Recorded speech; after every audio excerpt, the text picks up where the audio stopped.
つるくんです。というわけでネットフリックスで配信されている映画ですね、未来戦記のフィギュアを手に入れてみたので今回はご紹介させていただきます。中国での映画名は未来戦記ではなく明日戦記という風になってますね。英語ではウォーリアー・オブ・フューチャーという風になっています。映画の方では2人の主人公が主に活躍するんですが、今回のフィギュアは、そのうちの1人タイラーですね、こちらのフィギュアとなります。箱の方は外箱がついてますので、外箱をまずは外します。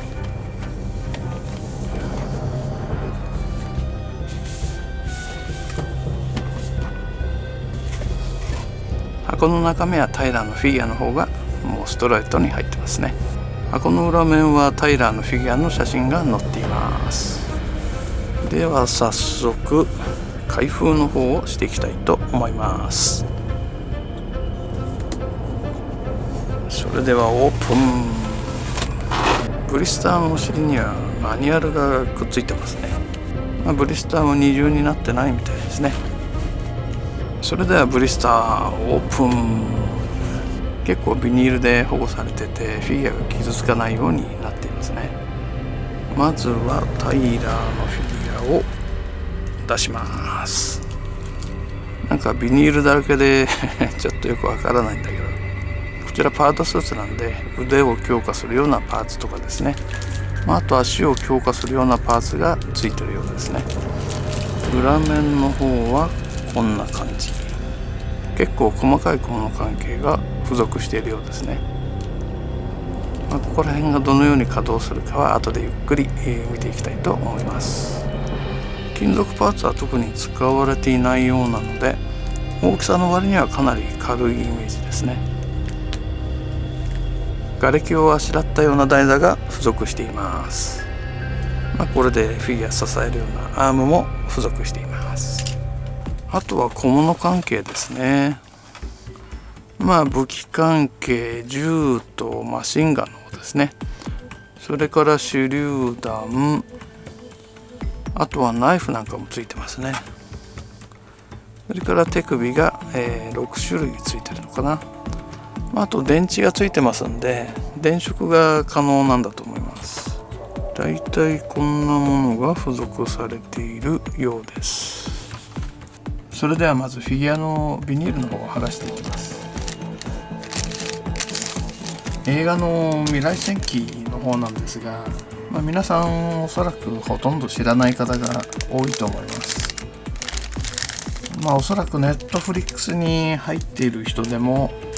あんまり聞いたことないかなっていう気がします。特に日本ではそうなんですが、この映画中国の映画なので、中国ではかなりヒットした映画というふうに聞いています。予算もかなりかかってるということで、CG なんかもそこそこよくできてる感じでしたね。ロボットや昆虫との戦闘なんかもですね、CG を使いながらですね、結構激しいアクションで、なかなか見応えがある作品だったと思います。こちらのパウンドスーツの方は、物語の中盤あたりから出てくる感じで、普段から着てるっていうわけではないんですが、これを着てですね、ロボットとかですね、巨大昆虫と戦っていくというシーンが結構出てくるんですね。なかなかやっぱりかっこいいですよね。アクションシーンなんかも高速道路の上を走る走行車の上で戦ったりとかですね、かなり凝った設定のアクションシーンがありましたね。また瓦礫の中で挟まれそうになりながら戦ったりとかですね、最後の方は多脚戦車っていうんですかね、そういったものとの戦闘とかあったりしてですね、さすが SF アクションというだけあって戦闘シーンは見応えのあるものがかなり多かったですね。主人公の方はこのタイラーなんですが、もう一人ジョンソンっていう仲間がいて、その仲間のジョンソンの方のパワードスーツのフィギュアも、出ていたりするんですが、今回はですねこちらのタイラーの方を手に入れてみたという感じですね。まずこの顔のリアルさにびっくりしますよね。タイラーに似てるかどうかっていうのはこのヘルメットかぶってるんでなかなか難しいところなんですが、最近のフィギュアのこのリアルさっていうのはすごいですよね。ちゃんとこう目がですね輝いてるんですよね。美少女フィギュアみたいにこう目が描いてあるわけじゃなくて、このツヤツヤした眼球っぽさが出てるんですよね。なかなかのこのリアルさがすごいですよ。ちょっと怖いぐらいですね。基本的にアーマールやプラスチック製なんですが、こういったところは布製になってますね。この小物入れなんかも結構細かくできていて、ちゃんと袋状になってますね。ベルトなんかもちゃんと布が使われていて、残念ながら金属は使われていないようですが、かなり細かいディティールが施されています。一部ウェザリング塗装的なものがされている感じですね。そんなツヤツヤした綺麗さじゃなくて、少しホコリをかぶったような塗装になってますね。なかなかパワードスーツってこう表現が難しいところがあるんですが、ここら辺の強化パーツがですね、リアルかって言われるとなかなか難しいところなんですが、それっぽさはありますよね。こういった足の関節のところにもパワードスーツといったような部品が結構使われていますね。あと映画自体ミリタリー色が強いので、結構細かいマーキングですね、そういったものがされています。やっぱ最近のフィギュアってこうリアルにできてるんで、なかなか迫力がありますよね。可動の方なんですが、頭部の方ですね、左右、上下ですね。それほど可動範囲は大きくはないんですが、結構よく動く感じですね。おそらく球体関節がこう使われていて、いろんな方向にこう動かすことが可能になってます。それから肩の方ですね。このパワードスーツのパーツ自体はプラスチックというよりは塩ビ系のちょっとこうゴムっぽい材料でできてますね。ここら辺がこう曲がってですね、腕の方を上げることが可能になってますね。ただしあんまり上までは上がらないかな。90度まではいかないといった感じですかね。こんな感じで肩の前後動が可能になってます。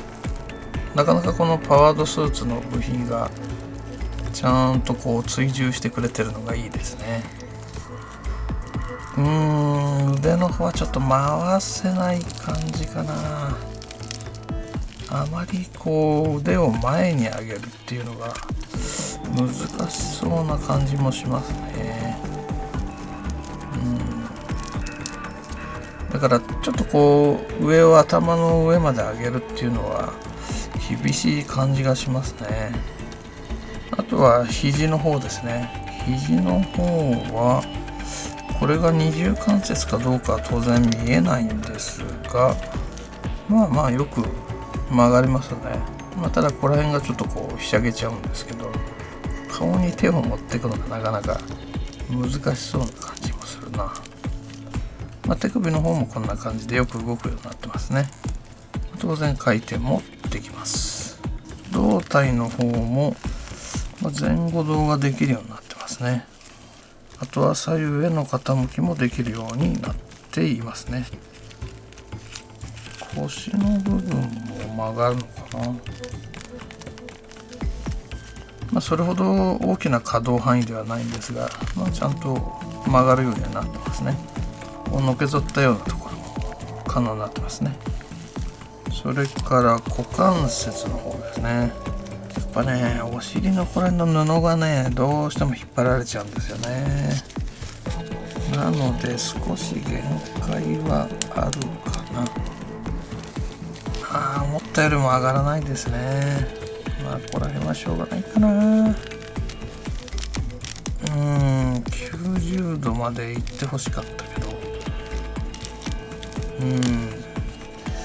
ちょっとあんまり可動範囲としては広くないですね。それから開脚の方は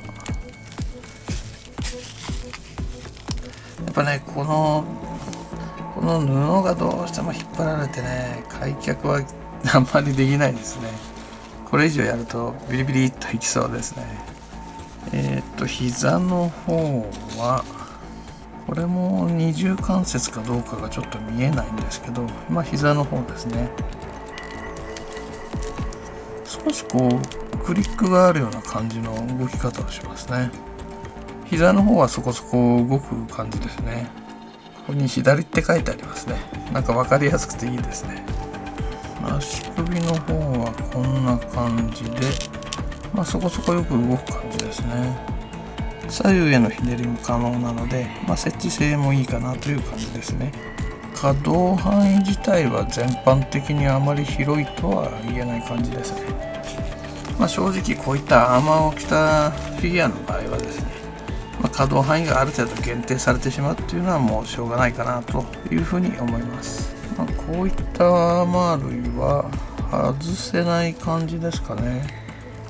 ちょっとマニュアルを見たんですけど、外すと壊れる的なものが書いてあったんで、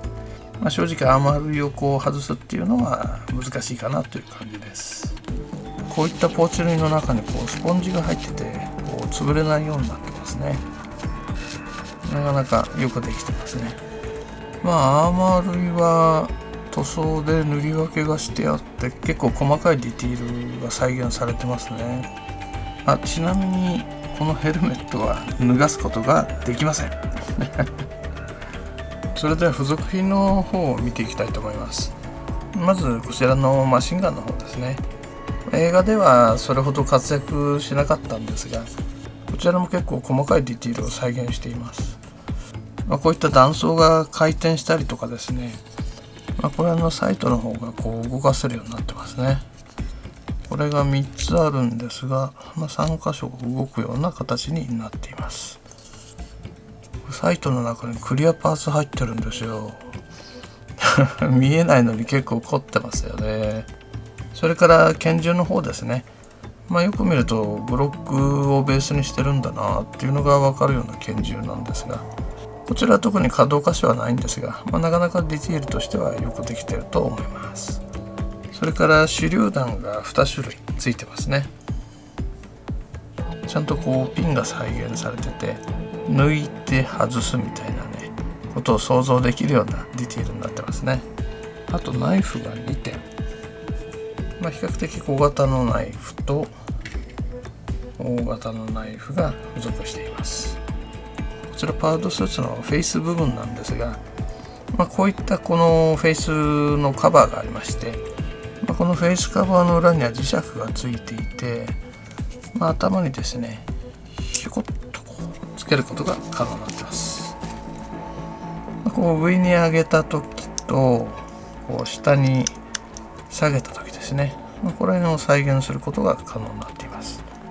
これにガイドがあるんで、本当はこれに沿って面が上に上がるっていう感じなんですかね。劇中の中ではこのフェイス部分を上げて会話をするシーンがいくつか出てきますね。それから手首の方ですね。こちら左手が1、2の3種類、少し銃を持てるような隙間が空いてるような握り手、それから隙間のない握り手、それからこちらの少し、隙間が多く空いてる握り手については、先ほどのこちらですね、手榴弾の方を手に持たせることが可能になっています。それから右手の方もですね、握り手、こちらが少し隙間が空いた握り手、こちらのナイフの方ですね、こんな感じですかね。こちらロングのナイフの方も持たせられるようになってます。それから銃を持たせる右手首の方ですね、こちらの方が付属していて、こういった感じで銃を持たせることが可能になっています。当然こちらのマシンガンの方ですね、両手で持たせることが可能になっています。付属品はだいたいこんな感じですかね。せっかくだから少し付属品を装備してみましょうか。こちらの拳銃の方はこの腰の部分に刺すことが可能になっています。こんな感じで拳銃は腰につけることが可能になっていて、ナイフの方ですね。ナイフの方はこの太ももの部分ですね。太ももの部分に刺して、こちらの長い方のナイフもですね、からこんな感じで腰の鞘の部分に固定することができます。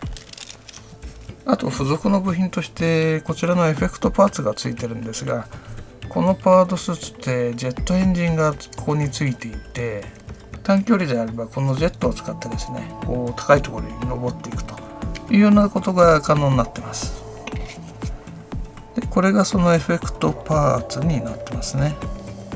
ちょっとエフェクトパーツとしては物足りない感じしますね。もうちょいこう派手にボーッとこう出るようなものにしてもらった方が良かったかなという感じですね。あとギミックとして電飾というのがあるので、ちょっとそっちの方やってみましょう。頭部の電飾の方なんですが、このヘルメットの上部を外して、この電池蓋の方を外して、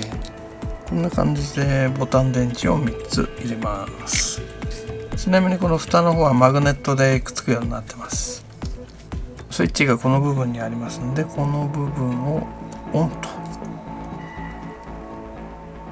これ分かりますかね。あんまり強い光ではないんですけど、一応光ってる感じですね。このヘルメットの上の部分が光ってて、その光がこのフェイスパーツのこの部分から伝わってるみたいですね。なので正直光源としては、あんまり強いものではない感じですね。暗い中でやっと光って見えるっていう程度の光源になっちゃってますね。私もしかしたらこの目が光るのかと思ったけど、ちょっと違ってましたね。さてもう一つ、実はこの肩のライトが光る形になります。背中のパーツを外して、これはちょっとマグネットにはなってないみたいですね。こちらの電池カバーを外します。こんな感じでボタン電池を3つ入れたら、このスイッチですね、これをオンと、こんな感じで肩のライトをつけることが可能になってます。光量としてはかなり弱いんですけど、この肩のライトとフェイスの目の部分ですね、こういったところが電飾で光るようになっています。ここら辺は映画を見た人ならかなり嬉しいギミックだと思います。あとこちらの台座の方なんですが、この岩の部分を外すことができて、こんな感じでアームの方を差し込むことが可能になっています。こちらは股間に少し差し込むタイプのアームになってますので、こんな感じで股間で支えると、なかなか凝った台座で良さげであります。最後にもう一つこちらの方をご紹介させていただきます。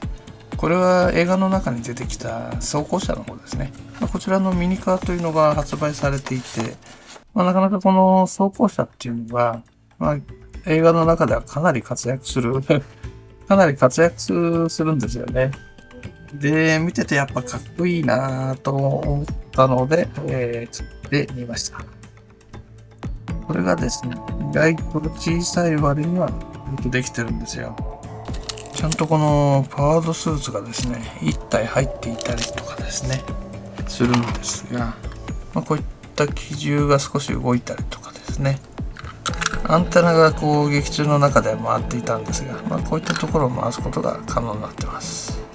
あとこういう側面からチャフをね、こう出してロケットを避けたりとかですね、いろいろ大活躍していたビークルですよね。なかなか軍用車っぽくてかっこいい車両なんで、